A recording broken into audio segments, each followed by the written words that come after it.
Welcome in the latest episode of that SEC podcast. I'm your host, Michael Bratton. I go by SEC Mike on Twitter, and I'm joined as always by my cousin Shane, who goes by Big Orange Vols on Twitter.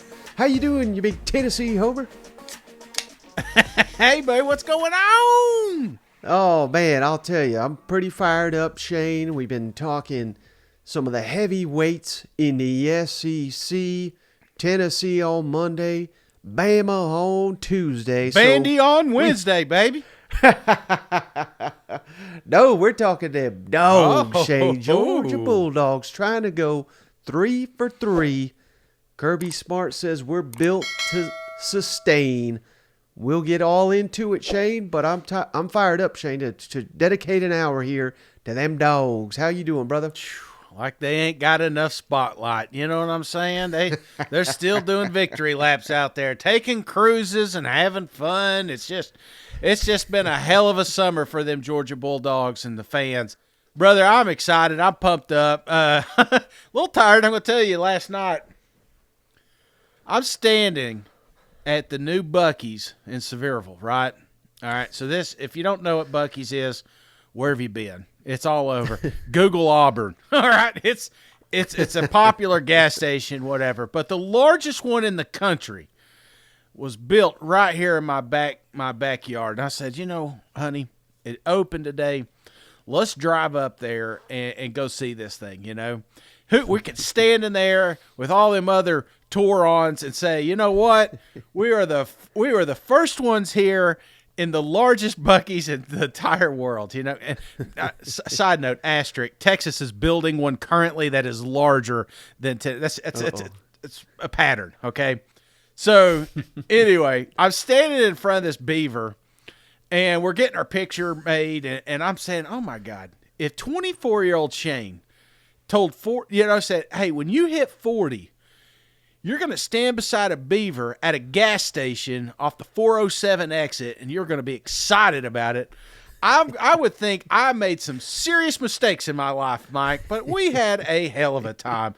And if you've never been in one, do it. I spent $90 at a gas station and did not get gas. You know? Oh, what kind of scam they running, man? I mean, I don't know how to top that. I don't know how to transition from that, but that little sidebar, that encapsulates this show better than anything. We got some Georgia Bulldogs to talk, but before that, Shane, I did want to make a note. Man, tragedy has struck the SEC once again, twice here in a week's time. Just as we were sitting here to record, this news broke, so I don't really have a lot of details, but apparently this has been confirmed that Ryan Mallett, former standout Arkansas quarterback, has passed away. Only 35 years old, Shane. It sounds like some kind of drowning incident. So thoughts and prayers out to his family, the Razorback family there. Man, by many accounts, the greatest quarterback in Arkansas history, gone tragically well before his time. Yeah, man, I truly hate to hear it. And you hear these wild stories. Another Arkansas great, you had Peyton Hillis not too long ago out there in the water. It's like, sometimes I don't know that we don't know the details and stuff like that, but it does kind of it makes you question water sometimes, man, because these guys are a lot better shape than we are, you know. And right. I truly hate to hear this, especially for that family and Arkansas family. It's truly devastating. So, I mean, at such a young age, man. There's just so many. It's a young family, and those are always the toughest, man. You know, you get somebody at the tail end of their life that's lived a good life. You know, there was a lot of life to live here. So, I just hate to hear that, man. Yeah. Well, I mean, it's tough to move on from that, Shane, but we got to do it because we promise we're going to get to these Georgia Bulldogs, Shane. And as always, let's quick recap of last season. And I do the first game, Shane. I do. All my Georgia preseason talk was in trouble because they came right out 49-3 against Oregon. If you remember that matchup, I mean, they looked like a machine. They looked like they were better. And I was sitting here saying, how in the hell is this possible? Well, it turned out they were basically better than they were the year prior, on their way to back-to-back national championships. Remember, Shane, I'm the idiot. I said, Week 3 on the road, South Carolina. That's the game. I think they're going to be rebuilding. Yeah. Well, they rebuilt the 48-7 win on that one. Beat Tennessee, number 1 Tennessee at the time, 27-13. Maybe the game of the year. Beat Ohio State in the playoff, 42-41. And oh yeah, TCU 65-7. They took their foot off the gas in the second quarter and still won by 50 points in the national championship game. Man, these dogs are impressive. Dude, I'm telling you, I mean, going through so many years of Alabama dynasties, it's like, oh, well, I can't wait till we move on, and then they create something different, and it's meaner and uglier and loaded, and it's just, oh, man, and it's closer to home, you know? It's like, maybe you got to be careful what you wish for sometimes here, Mike, and if you are a Georgia Bulldog fan, I tell you, brother, I'm not saying you deserve it, but, I mean, the 1980 jokes, that went on forever, man, you know, and to put back-to-back seasons together like they did in a dominating fashion, I mean, this is moving you quickly up the list of the greatest programs ever. So I think you're on cloud nine and you're ready to three-peat. I mean, when's the last time that happened, Mike? You know, so these guys are ready to win. They're starting a streak, man. I mean, they got a streak going of undefeated, and they want to continue that. Right, and to answer your question, Shane, three-peat has never been done in the AP poll era, and I believe that's 1940 forward. Minnesota, I think, was the last one to do it in like 36, 37, and 30.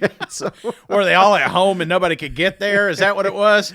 Back in the day, the wagons couldn't make it up north. They were playing with a round ball. They couldn't pass the ball. Right. You know what I mean? So it was a different sport all juiced back up. then. So, yeah, them cheaters. It was a different sport back then, no doubt, Shane. But the main reason that Georgia is on top, Shane, and it's none other than Kirby Smart, the man driving this Georgia train here. He's 81-15 in 7 seasons, Shane. Incredible record.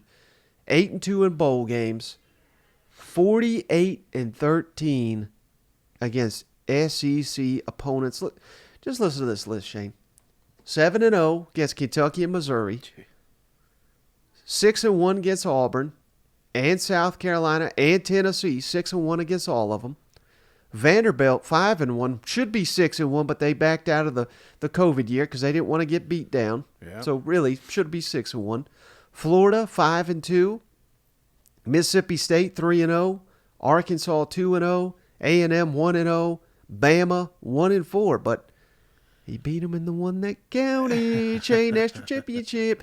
LSU finally got that streak snapped last year. Just destroyed them in the SEC Championship. He's 1-2 against LSU. And he'll get to vindicate himself, Shane. The one team he's not beaten in the SEC, Ole Miss, 0-1, but they're coming to Athens to get that smack down this year. So, hey, you think Kirby's going to be motivated to get that W over the one team he does not have a W over? You bet your ass he's going to be fired up for that one. You know what? Absolutely, Mike. And, you know, one of the best things about this team last year was when they were dialed in, when they were focused, and there was something on the line, they just destroyed the other opponent. When it was me versus you, you know, especially if it was put on a platform, because you got to remember that Oregon game was put on a platform. There was a lot of talking heads out there saying, hey, Georgia better watch out here. Tennessee, I mean, come on. It ain't loud down there in Athens, you know. This, again, you put them on blast, and they come. I think when you're looking, the TCU is the last example. This is the national championship. You talk about a complete game. That's exactly what they had there. But there were a handful of games that I guess they just overconfident, ill-prepared, but I think it was later used for ammunition in some of these other games. And I'm talking the Mizzou. I'm talking the what's the other one? Ohio State.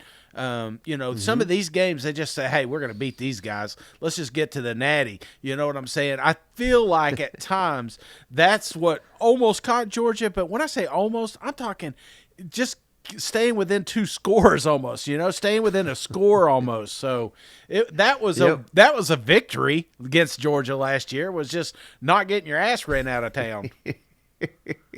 And I forgot, Shane, home and away record for Kirby. I wanted to give a shout out to this because this is, I think, the true mark. You can tell you got an elite coach when his road record is essentially the same as his home record. 34-4 at home, just outstanding. 21-3 in conference play at home. But on the road, Shane, 26-4, so the same number of losses. 22-4 in conference play on the road. 22-4, my goodness, Shane. He's got more away wins. He's got home wins at this point in time. Oh, God. Just keep crowding them, Mike. Just keep crowding. I forget. This was a Homer podcast,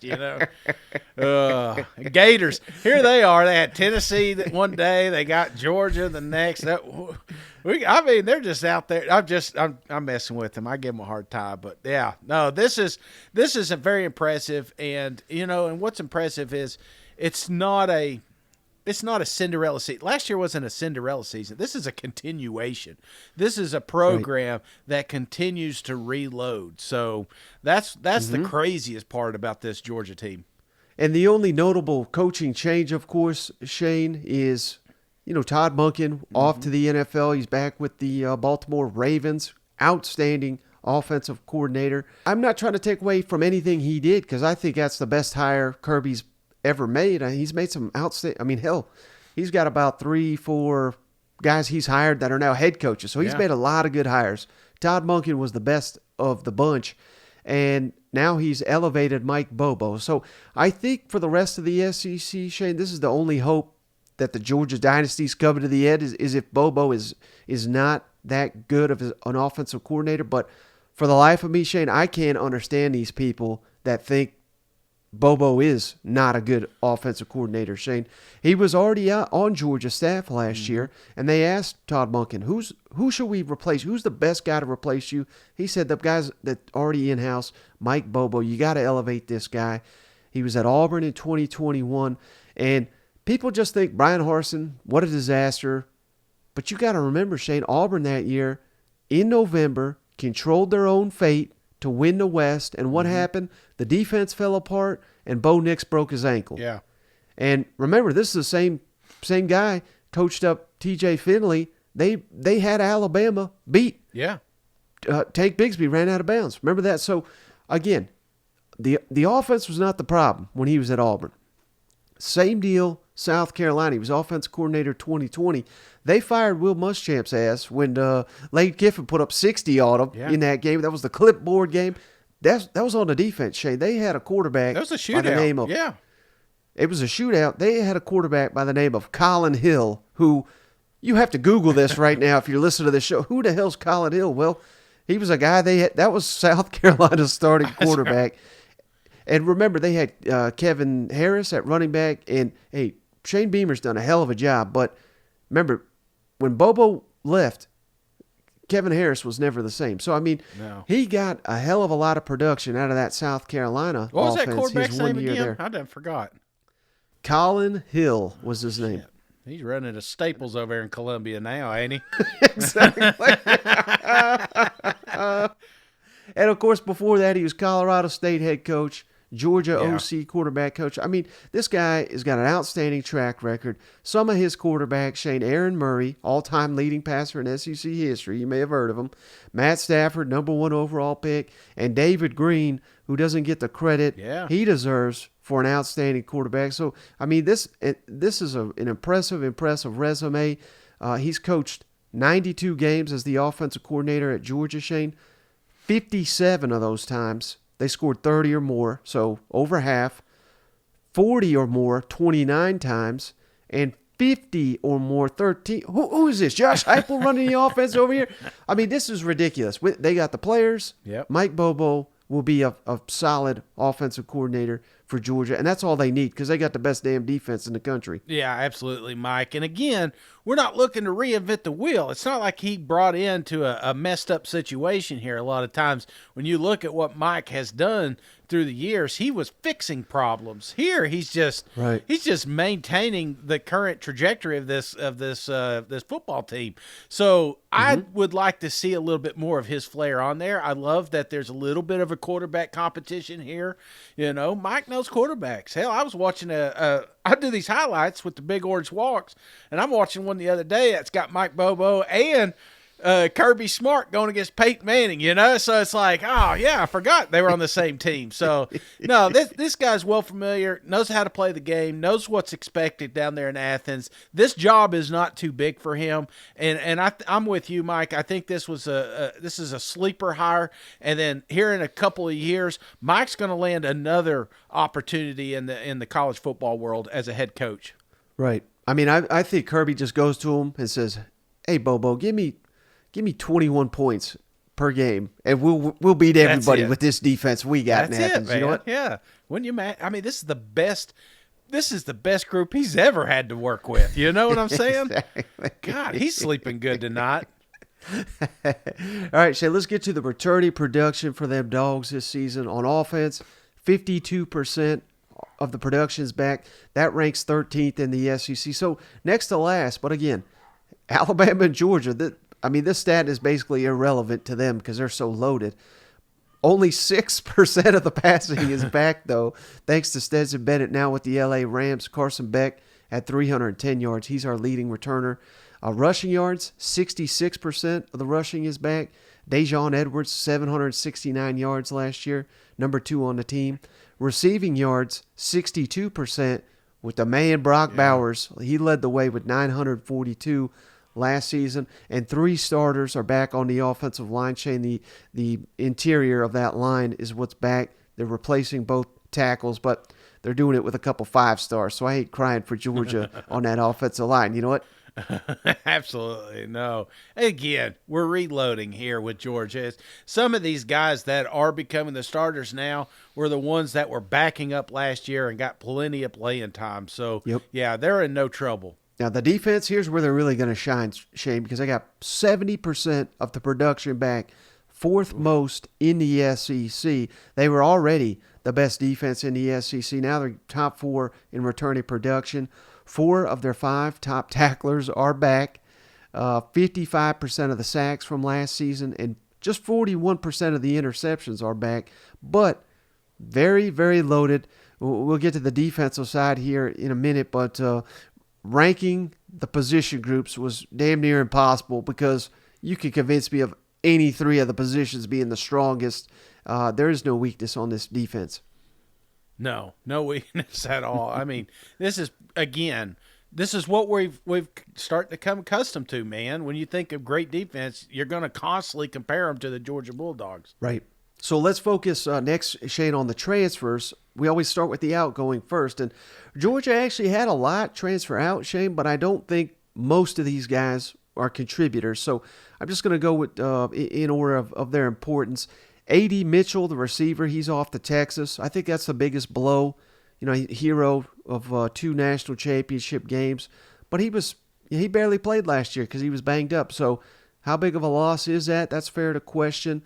Bear Alexander, the defensive lineman to Southern Cal, he wasn't even going to start. But, 5-star, again, you see, they lose some talent, but it's just because they're so absolutely loaded. These guys can't even get on the field, Shane. Yet Texas and Southern Cal are begging them, giving them NIL deals. Please come to our school. Please help our program. We're at Georgia. They won't even notice these guys are gone. You know what?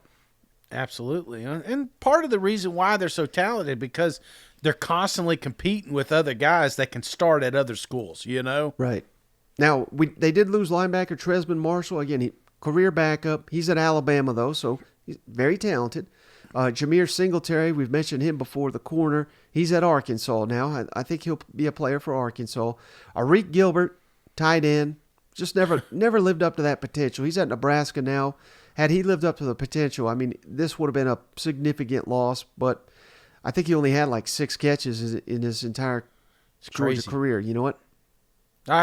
Dude, I hope he gets it together. What is this, 4 schools? He's been all over the place, and it feels like it's now or never. So I wish them the best of luck there in Nebraska. Right. And then all the other pieces, basically non-factors, Shane. We didn't have to bring in many at Georgia, but we brought in some good ones, Shane, starting with Dominic Lovett from Missouri, star slot receiver. I believe he was number 2 in the SEC in regular season receiving yards with 846 yards last year, 15 yards per catch. Incredible. Only 3 touchdowns, but I think that was a factor of the quarterback play being average at best at Missouri. Ra Thomas from Mississippi State, he's their most talented receiver. 62 catches, 878 yards, 12 touchdowns in his 2 seasons at Mississippi State. Both of these guys could be instant impact players, and that's saying something for the national champions here. Smoke Bowie, the defensive back, former 5-star, was at A&M last year, 4 tackles, barely got on the field, but now he's back to be a nice depth piece in Athens.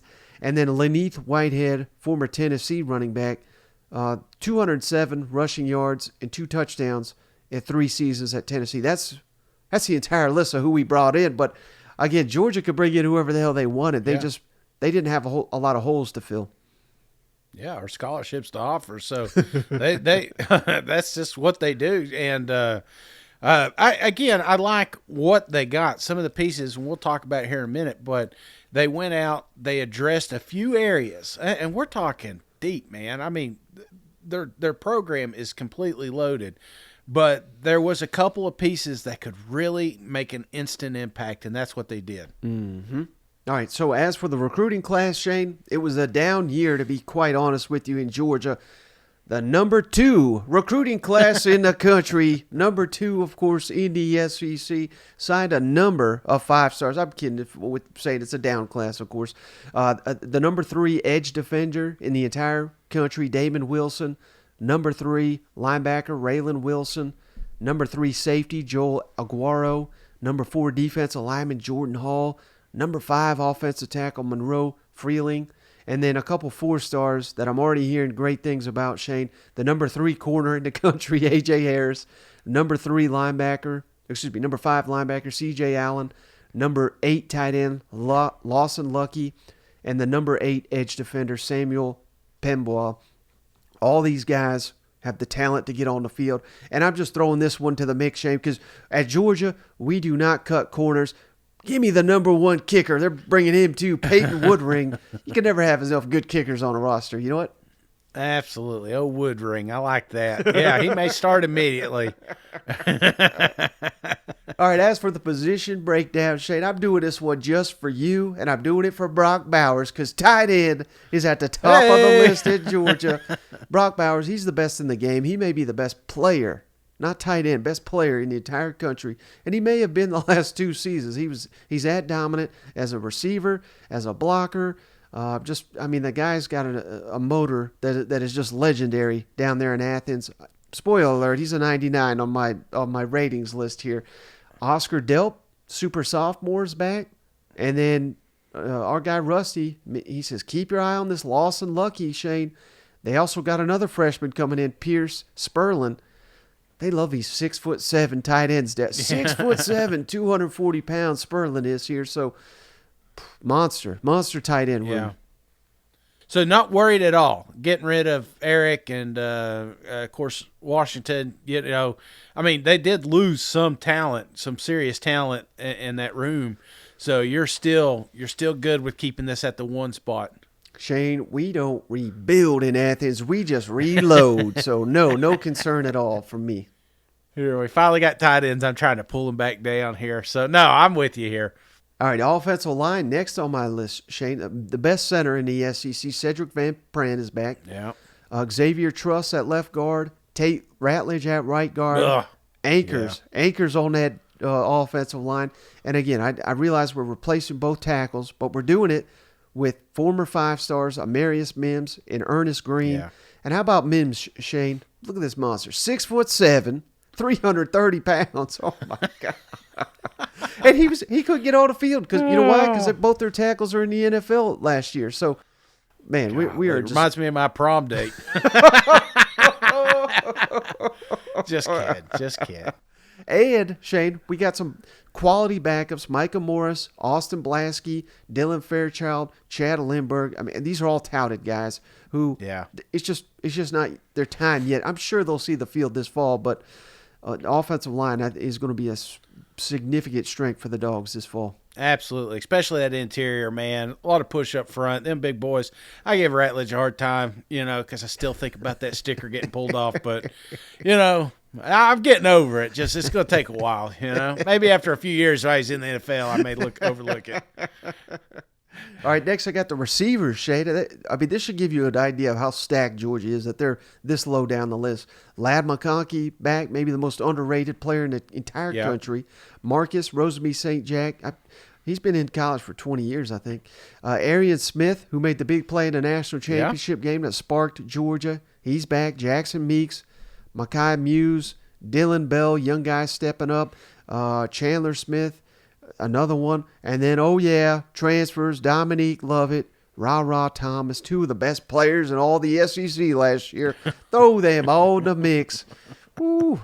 This is the best receiving core I think Kirby's had. Absolutely, man. I really love it, especially. That's a kid that at times was if you watch the Georgia game last year, it was because of Lovett. And if he didn't get banged up, Lord knows how that thing would have ended. And Kirby probably just said, hell, I don't want to face him anymore. Come on down to Athens. Next, I got the running backs. Shane Kendall, Milton, former 5-star. He's been banged up a lot of his time, but this is his year to shine. Dejon Edwards has been very solid for the Dogs. Branson Robinson, one of the top running backs in the country last year. He's back for his sophomore season. Savion Clark, Andrew Paul, deep, talented. The Dogs, they're going to be running the ball a lot this fall, I feel like, and these are the guys that are going to be leading that charge. Yeah, man, absolutely. This is, again, a loaded room, and that's it seems like a common thing. I don't know how many fancy ways I could say it, Mike. They got talent everywhere. Oh, and I forgot to mention, Shane, they just added the number 14 running back, Roderick Robinson. So throw him onto the mix. Let's see if he can get him some carries. He'll get plenty of carries against some of these non-conference opponents, no doubt. So that means quarterbacks are last, Shane. And this is not an indictment on them. It's just, we've not seen them in much meaningful action. But we got 3 guys, including 2 former 5-stars. So this is ridiculous depth. Carson Beck, Brock Vandegrift, and Gunnar Stockton. You can win with any of these guys. They assume it'll be Carson Beck, but I think it's smart of Kirby not to name him a starter. Make him earn it. I mean, why hand him anything? Let him earn it through summer, into training camp. There's no wrong answer here. No, and it is interesting how he's playing that out as like it is a quarterback competition. In fact, during spring, he talked about Gunner sometimes more than he did Beck. And I like that approach because this is a league where injuries happen, and you don't want to have just one guy. You want to have a multitude of them. So this is a loaded room. It's a talented room, unproven. And I think if we'll get to camp questions here in a minute, the only one I have on this side of the ball. Mm-hmm. So the defense, Shane, again, any position group is the right answer, but I'm going defensive backs leading the way. Yeah. Javon Bullard is back. He was the defensive MVP against Ohio State in TCU national championship game. Outstanding player. Malachi Starks may have been the best freshman safety in the entire country, back for his second year. Kamari Lassiter, all 3 of those guys started last year. Dalen Everett and Nyland Green, they'll be battling out for the other starter spot, but depth is always critical. Tyke Smith, he's another one, Shane. I didn't realize he's still on the team. He's been on the team for about 4 or 5 seasons, seems like. Dan Jackson's back. Julian Humphrey, Smoke Bowie, the transfer from A&M. And, A.J. Harris, freshman. Justin Rhett, another All-American freshman. Throw him into the mix. Very deep, very talented group here. Secondary looking good, Mike. Secondary looking real good, and there's some heavy hitters over there, potential Hall of Famers in the NFL. You know what I'm saying? So that is a scary group back there. Nobody's going to want to throw. It's going to be like sharks, and chum in the water if you put that thing in the air. So yeah, loaded room. Defensive line, I got them next, Shane. Easily, you can argue this is the best group, but again, we're splitting hairs here. Michael Williams, former 5-star, he's back. Led the team, leading returning tackler in sacks. Nazir Stackhouse is back, another starter. Outstanding depth, Shane. Incredible. Warren Brinson, Zion Logue, Tyron Ingram Dawkins, Trammell Walthrope, and Jonathan Jefferson. All those guys played. They're all back. And oh, yeah, number 4 defensive lineman Jordan Hall, number 18 defensive lineman Jamal Jarrett. Add them into the mix, Shane. Let's get them some third-string reps, which means they'll be playing in about half the SEC games probably. Absolutely. You're just begging them not to transfer to Alabama, you know? So last but not least, certainly not least, Shane, linebackers, because we got some starters back here. Essentially all 3 starters are back. Jamon Dumas-Johnson's back, Smile Munden's back, and Chaz Chambliss, who stepped up for Nolan Smith when he went down. That's why I say that all the starters are back. And, oh, yeah, a couple 5-stars behind them, Shane. Marvin Jones, Xavier Sori, Darius Smith, Jalen Walker. And, oh, yeah, a couple more 5-star freshmen to add to the mix. Damon Wilson, Samuel Pembois, Raylan Wilson, and Troy Bowles, Shane, who's the son of Todd Bowles up there in the NFL defensive coordinator. So, pretty. I mean, anytime you had an NFL coach's son, you know he's going to be a off the charts football IQ guy. Yeah, let me ask you, and we're going to get to camp questions here.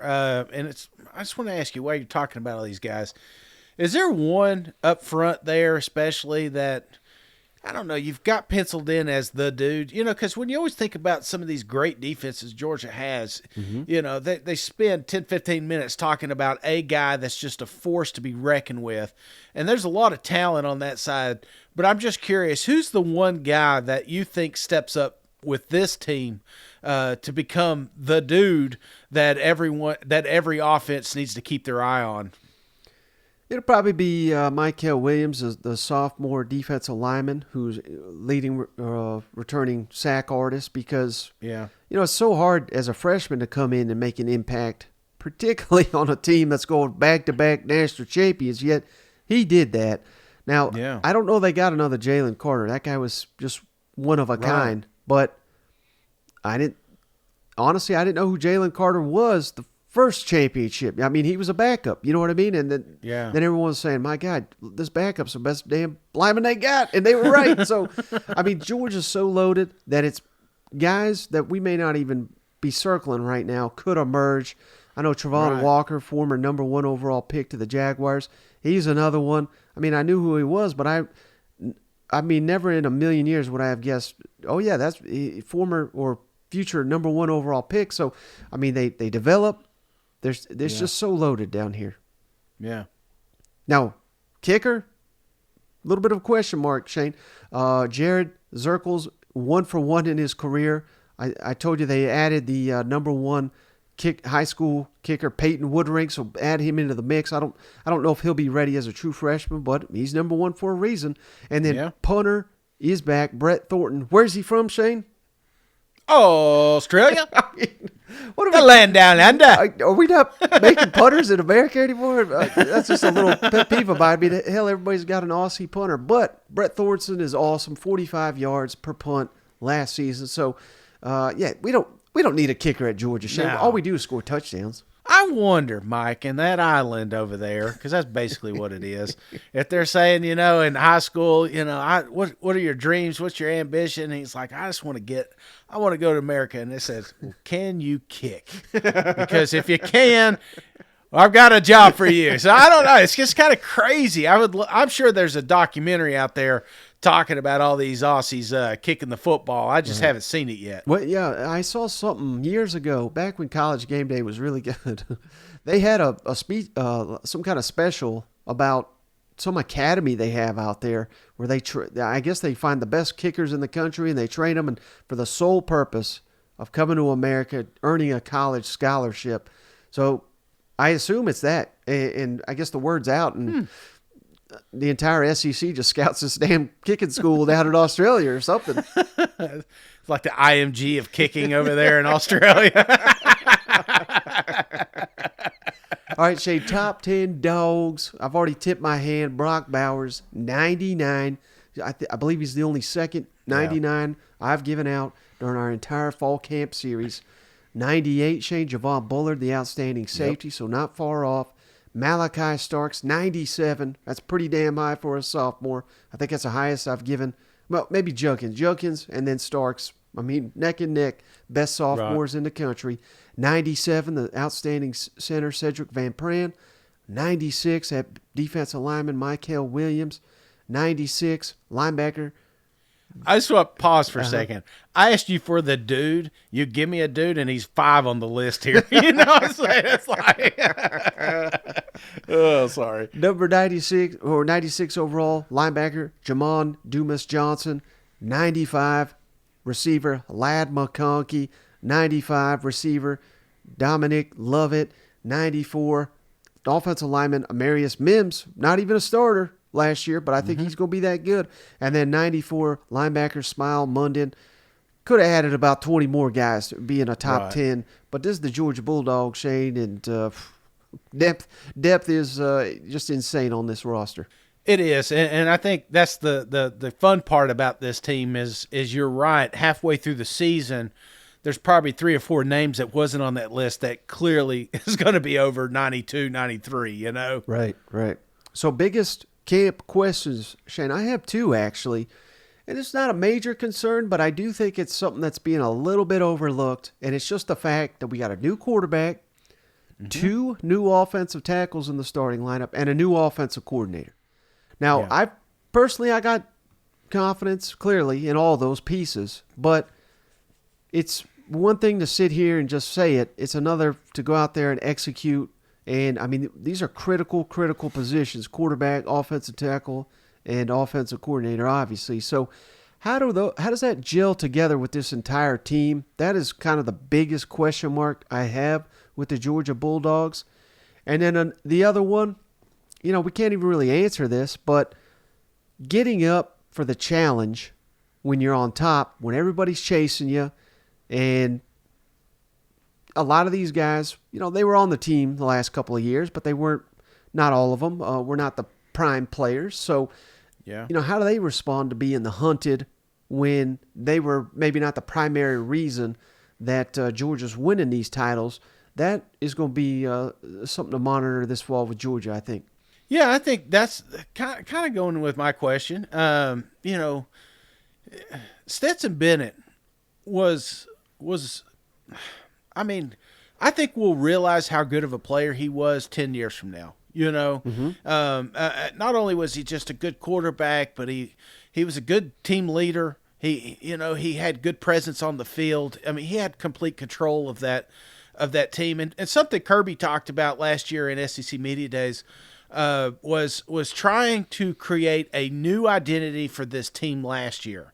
You know, when you win a national championship, you know, a lot of those guys go to the pros, and then you got another team here, and you don't want to live in the shadow of the team prior to you, you know.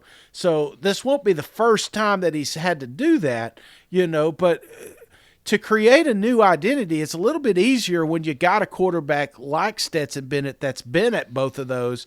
You know, you got to find new leaders on that offense. So I want to see who emerges. I want to see if Beck's the guy, how well does he take over that locker room and that huddle? Because sometimes, you know, when the shit hits the fan, your back's against the wall, you need a dude out there that can just look these kids in the eyes and say, hey, I got you, you know? So being fresh on this, you know, under the lights, you can't afford the luxury of waiting to see that. Not that Georgia is going to have any problems getting through this schedule, and especially right out of the gate. But that's what I'm looking for here, Mike, is just leadership on that offensive side. Yeah, because it's so easy to sit here, Shane, and say, oh, Carson Beck will be fine. He's going to throw for 3,000 yards, 30 touchdowns. But what happens the first time we go on the road and maybe we're down 14-0 at Auburn? And maybe it's because of special teams. You know, maybe they block a punt. Maybe, you know, a defensive back falls down. And then how the hell Auburn's up 14?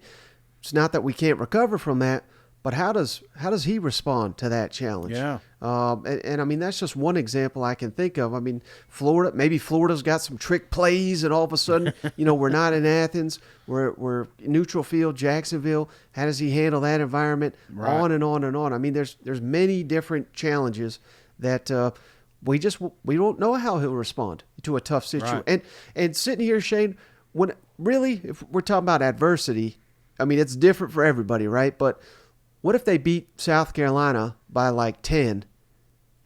Georgia Bulldogs, what the hell's the matter with us? We suck. And I'm like, you just won by 10 points. But it's like, no, we're used to winning by 40. Why aren't we winning by 40? Does that creep in? You know, it could be anything like that. So that maybe the quarterback competition is legit, you know. Right. And the crazy thing about college football, Mike, is there's not a perfect recipe. What worked last year for this team's not going to work this year. College football is constantly evolving. Anything you're doing, there's coaches out there. If you're successful, there's coaches out there mimicking it and learning on ways to slow it down or stop it. You know, so you cannot be stagnant. You've got to keep moving. I love when Nick Saban talks about you never reach the peak of the mountain. You are constantly climbing. Those that feel like they've reached the peak are the ones that are going to fail. And I think that's where, and I know this is crazy talk. We're talking 2-time national champ. We're nitpicking here, but the dream can't end. The dream can go sideways, and it only takes a couple of pieces. Mainly complacency. That's the problem that you see with a lot of these programs that are doing great. They're being told they're great all the time, but then when they hit something, like you said, South Carolina, and there's a damn 14-yard swing that you weren't expecting. How do they react? How do they answer that? Do they fold? Do they?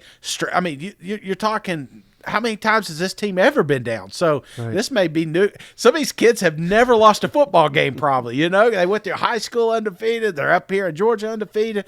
So I think it's tough to coach that, but they do got a guy in Kirby Smart that is complete. I mean, you talked about there's no one more locked into this guy sometimes, I think. But it's just – I don't know. It's just fun to talk about, and we're going to get to see it. But what happens when a little mistake happens, you know? Mm-hmm. All right, Shane. Schedule, breakdown, win, loss, or toss-up. We've done this for every team, Shane. Oh, my gosh. I just saw it. But this is going to be the quickest win-loss toss we've done. I mean, let's keep it real. Games unlikely to win for Georgia? None. Same as Bama. Games that are toss-ups? None, in my opinion, Shane. So, yeah. I mean, am I wrong? Is there a game or two that maybe you put into the toss category? What do you think? No, I'm with you here, Mike, and you got to remember, this is from a Georgia fan perspective, a diehard Georgia fan perspective, knowing what you got, knowing what you can be, knowing what you've done the last couple of years. There's no one on that schedule that you're really worried about. Now, there's some that you're like, okay, we got to bring our A game when we play Tennessee. We got to bring our A game maybe when we play Kentucky or Missouri, you know, or even South Carolina. I mean, you can make scenarios in your mind on why this one should be a little bit more important than, let's say, Ball State. But I don't think there is one team on here that a Georgia fan is afraid of. Mm-hmm. Well, let's go through the schedule game by game real quick with our game predictions. This may be quick, but we still got to do it, Shane, and particularly right out the game. Wait, I guess we're skipping all that stuff. Yeah, this pod's shorter when we talk about Georgia, so we're getting right to it, huh? Well, I mean, yeah, particularly Who the hell are these birds? I don't know that logo. What is that? That's UT Martin, Shane. That's the other Tennessee that Alabama skipped this year. They're not playing UT Martin, but Georgia is. That's probably why they're not getting Alabama as well. But I mean, what kind of mascot is that? Has he got glasses? Some kind of bird, I think. It looks like I think it's a skyhawk or something. Oh, okay, I see it. Yeah, I guess. Well, the Skyhawks are gonna sky home pretty damn quick. You know what I mean? That's right. I mean, Georgia could score 100 points in this game if they wanted. Oh, how much are they getting paid to show up? Just put it all to graphic design to come up with that logo, didn't they? All right, week 2, another home game, Shane. Ball State. Yeah, jeez. I mean, this is another 50, 60-point ball game if Georgia wants it to be. But pause it here for a second. This is perfect if you're a Georgia, if you like entertainment, you hate this. You know, you want to see better games. I enjoyed Oregon right out of the gate last year. But new quarterback, new OC, you know, couple new faces. This is what you want, a couple of tune-up games before you start getting into conference play. Mm-hmm. South Carolina, third game. Now we're getting a little bit serious. Spencer Rattler, Juice Wells, maybe they get hot. They can make it competitive. Again, I was the idiot last offseason that said South Carolina would beat Georgia, so no chance in hell I'm saying that again, Shane. Give me the Dogs, but this will be the first true test of the season. Yeah, first true test. I don't think it will be much of one, but it is at home. They open up 4 games at home, so I think we're fine here, but yeah, you're starting to warm up a little bit here. Mm-hmm. And then we're warming back down because UAB's coming to town. And you ain't winning. So, yeah, this one is a laugher as well, brother. I would love nothing more than these games to get off our schedule, but I understand why they do it. Right. Now, here's where we get serious, Shane. Rivalry game. Hugh Freeze and company welcomes Georgia Bulldogs' first road game, so it could be tricky. An entirely new offense, new scheme, and new players, so everything new for the Auburn Tigers. Will they be able to test Georgia? Hugh Freeze, known for some upsets, Shane. And this is my first upset on the board, Shane. Give me Auburn to pull off an epic shocker here. I like Auburn. To what? Beat Georgia. No, shut up. What are you doing? Is this something you're going to edit out later when I'm not paying attention? Any response to that, Shane? Auburn beating Georgia? Yep. Yeah, that's not happening. It's not. They won't. They will never have a lead in this game, Mike. Okay. They won't. They may not score a point in this game, Mike. Okay. And you're going to say an upset? Are you serious? Yeah, I think so. I think Hugh Freeze and company got. Remember, I'm already saying 8, 9, 10 wins. Not 10 wins, but 8, 9 season for Auburn. I think they're going to be pretty good. You're full of shit, Mike. There's no way. All right, next week, Shane. Kentucky. Remember? Wait, Mike. You really are. You really think Auburn's going to beat Georgia? Kentucky comes to town, Shane. Again, this is the team that I'm on them right now, Shane. I think Kentucky could be a 9-10 win contender. Only reason I don't really think they'll be a true East threat this year is because they got to go to Athens, because Alabama's on their schedule, and of course Tennessee and the rest. So Kentucky, very dangerous game. Give me Kentucky, Shane. Fucking nuts, Mike. No, give me Georgia big here. That's where I'm going. So you can keep living in fantasy land. All right, but we'll get back to the winning ways the following week, Shane. At Vanderbilt, it'll be a Georgia takeover with the stands 99.9% Bulldog fans. They'll be out hunting me in Nashville, Tennessee after this pod. Vanderbilt, that's an easy win. Vanderbilt.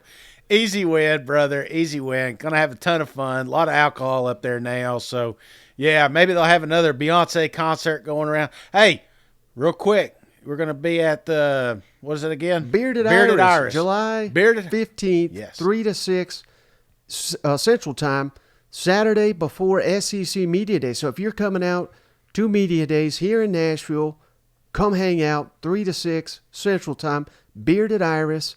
On, I think it's Van Ness, right near Top Golf. I'll throw up the address on the screen here while we're talking about it, but that'll be a good time right there. Hey, oh yeah, and them Georgia fans, we'll have some beer and we'll talk about how dumb Mike's picks were here in the offseason.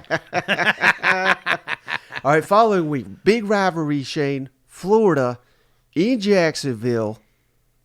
Man, Billy's going to need this one, Shane. Billy Napier, I think he's going to need an upset like this.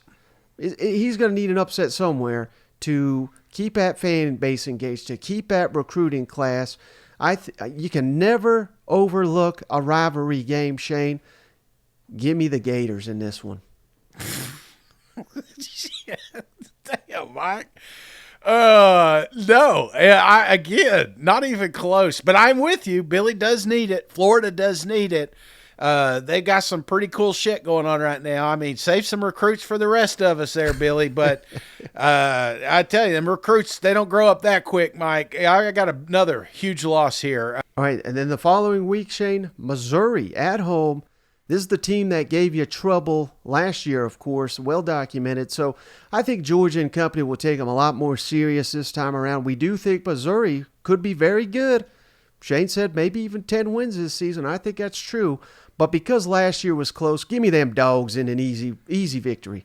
Yeah, I think that's the problem was that you did play them close. The game's going to be a little bit personal. I'm sure Lovett will be active in the locker room leading up to this thing.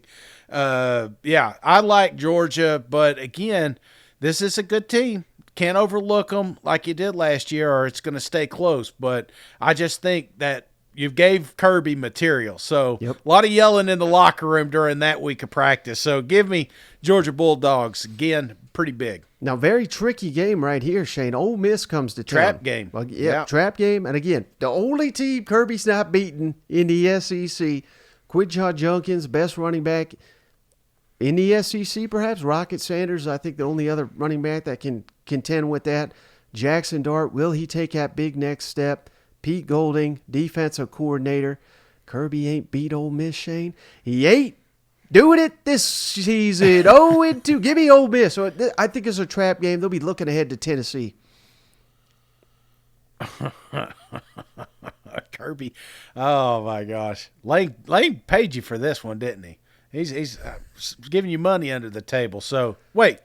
Did you say Ole Miss wins, right? Yes, sir. Jeez, you crazy. Mike, this was my trap game. This is the one I was worried about for Georgia out of all the games on here because I'm afraid they're looking ahead to Tennessee. I do like I love the weapons at Ole Miss. I think they have the ability. You saw it with Alabama last year. They have the ability to turn it on and play with the big boys. Mm-hmm. And Georgia is a big boy, obviously. But at this point, man, you may be coming off a close game again with Mizzou. I just cannot predict Ole Miss like you to pull off the upset here. So, again, Georgia remains undefeated. Okay, the big one, Shane, on the road at Tennessee could be the game that decides the East, could be a game that decides a college football playoff spot. Dominated them Vols last season in the rain, as Shane likes to point out. It was not as close as the final score indicated. I think that game fuels Tennessee all off season, Shane. This is the one. Josh Heupel gets Kirby and company. Give me them balls. Damn, look at you, man. Kirby barely bowl eligible with your record here. Mike, I am one of those that thought we had a shot last year as a Tennessee Vol fan, and you are correct. I think the rain was a huge impact, not so much the noise. And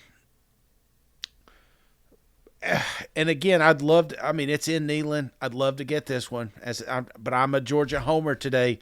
So I'm looking at that power T, and I'm like, hey, we are dialed in, and we're going to kick some ass. So give me Georgia again with another victory.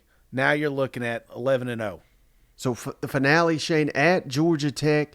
They lost. If you say Georgia Tech, Mike, I'm hanging up. In Kirby's first year.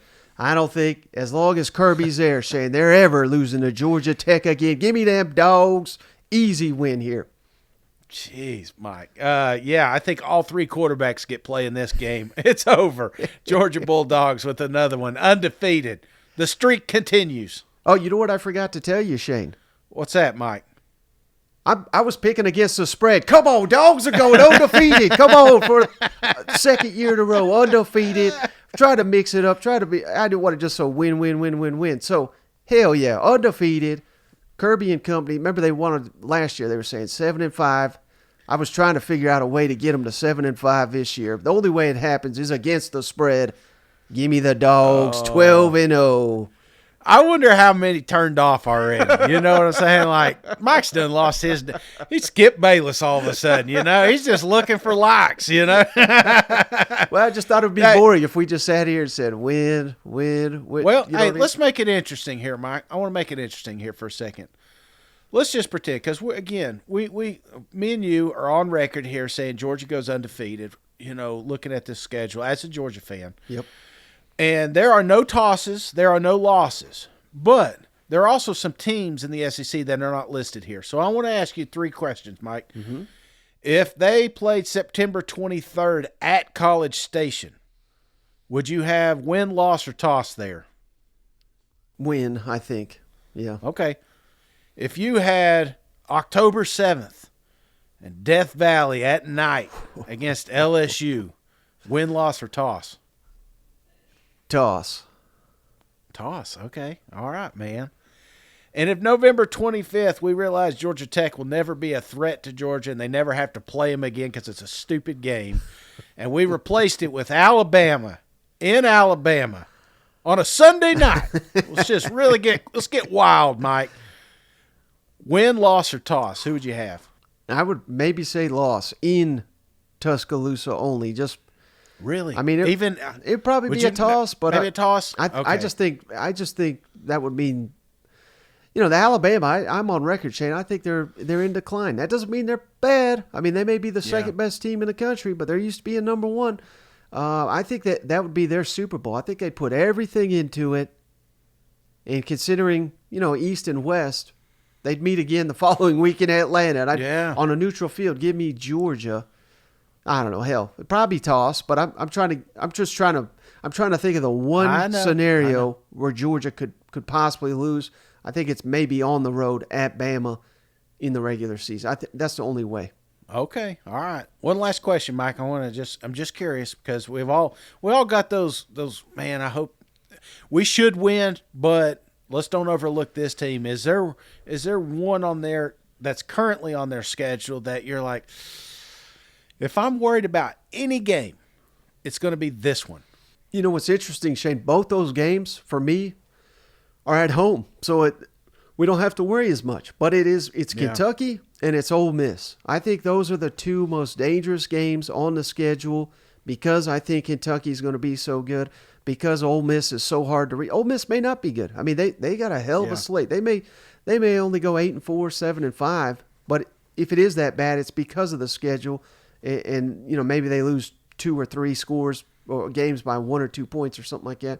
But Kentucky is the one I'm watching for, and again, it's in Athens, so very unrealistic that Georgia loses or even comes close. If that was in Lexington, if that game was in Oxford. Much more on my radar as possible upsets, but I can't think of an upset here. Can you? No, me either. Not even Tennessee at Tennessee.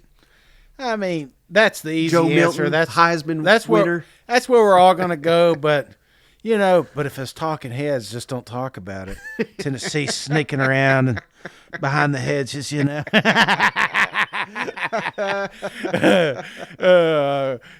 nobody. We'll be lucky to fill that stadium up during that game, Mike. Well, buddy, another successful fall camp preview in the books. Maybe if you turned off, maybe they'll turn back on to this point for me to apologize. Just trying to have some fun. Give me an undefeated Bulldog season once again, back to back, and maybe a 3-time national champion. 3-peat. I mean, my goodness. Yeah, I think if you're true diehard fan, you're looking at 3-peat. You are going to be the team to get the 3 in a row. Yep. That means you can never take your foot off the gas. That means you got to keep coming with it, and this team can. I mean, that schedule's teed up nicely, brother. Teed up real nice. Absolutely. Well, brother, I appreciate you. I appreciate all the cousins out there. We'll catch you on the next one. All right, see you guys. Go Dogs.